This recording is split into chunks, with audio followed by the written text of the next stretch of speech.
Hi everyone, పిల్లల కోసం ఇంట్లో చెక్కలు చేద్దాం అనుకుంటున్నాను. బయట నుంచి ఎన్ని తెచ్చినా కూడా అసలు ఉండట్లేదు, త్వరగా అయిపోతున్నాయి. ఇంకెందుకులో ఇంట్లో మనమే చేసుకుంటే హెల్దీ కూడా అని చెప్పేసి ఇంకా చెక్కలకైతే స్టార్ట్ చేశాను. నేను ఇండియాలో ఉన్నప్పుడైతే ఎన్నిసార్లు నేను పిలిచి మొత్తుకున్నా కూడా అస్సలు తినరు, రారు, అరిచల్లా పెట్టాలి. ఇక్కడైతే ఇంకా వాళ్ళ ఇష్టం వచ్చినప్పుడు వాళ్ళు కొట్టుకునేది వచ్చేది, మమ్మీ స్నాక్స్ ఆకలి అవుతుంది ఆకలి అవుతుంది అని అడుగుతారు. అందుకని చెప్పి వాళ్ళ కోసం అయితే చేస్తున్నాను. ఇప్పుడు చెక్కలు ఎలా చేయాలో చూద్దామా. ముందుగా అయితే బియ్యం పిండి తీసుకున్నాను. ఒక ప్యాకెట్ 1.8 kg ఉంది, అది బౌల్లో వేసేసాను. ఒక కప్పు నిండా పల్లీలు వేయించి పలుకులుగా దంచుకొని దాన్ని కూడా వేసాను. పెసరపప్పు అలాగే పచ్చి శనగపప్పు రెండు ఒక పెద్ద కప్పు నిండా ఒక కప్పు నిండా తీసుకొని గంట నానపెట్టేసి అవి కూడా వేసేసాను. తర్వాత ఇందులోకి కరివేపాకు వేసాను.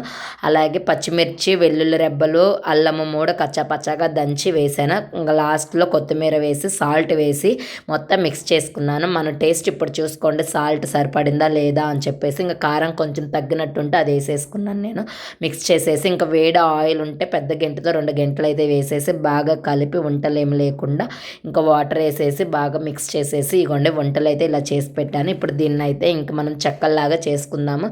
నేను వచ్చేటప్పుడు అయితే చెక్కల మిషన్ మర్చిపోయాను. వేరే అన్న వస్తుంటే అన్నం తెమ్మంటే ఇది ఇనుపది అయితే తీసుకురాలేదు, స్టీల్ది తీసుకొచ్చాడు. ఇదైతే చాలా వెయిట్లెస్.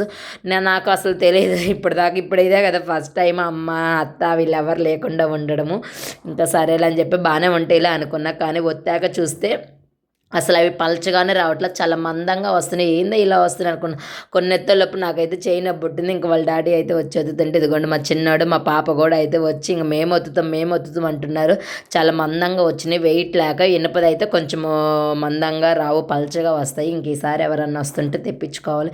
సర్లే ఉన్నదాంతో అడ్జస్ట్ అవ్వాలి అని చెప్పేసి ఇంకేం చేయాలి, కలిపి పెడుతుంది పిండి మొత్తం ఎలాగైనా చేయాలి కదా. ఇంక సరే అని చెప్పేసి ఇంకా ఒక వాయి అయితే వేసాను. ఆయిల్ హీట్ అయిన తర్వాత మనము ఇది కూడా ఎలా ఉడికాయి అని చెప్పేది నాకైతే మా వారు చెప్పారు. పెళ్ళైన కొత్తలో వేసినప్పుడు ఇలాగ నురుగు ఫుల్గా వస్తుంది. ఇవన్నీ ఉడికిన తర్వాత అయితే ఇది నురుగు మొత్తం చల్లారిద్దంటే అప్పుడైతే మనం తీసుకోవచ్చు ఏవైనా కానీ. ఇలాగే ఇంక ఇవన్నీ అయితే తీసి పక్కన పెట్టాను. టేస్ట్ అయితే బాగా వచ్చింది, కాకపోతే చిన్నవి వచ్చినాయి అండి. చాలా అంటే చాలా బాగున్నాయి. పిల్లలు కూడా చాలా ఇష్టంగా తిన్నారు. ఇదిగోండి ఒక డబ్బా నిండా అయితే ఇంక ఎత్తేసి లోపల పెట్టానండి నేను.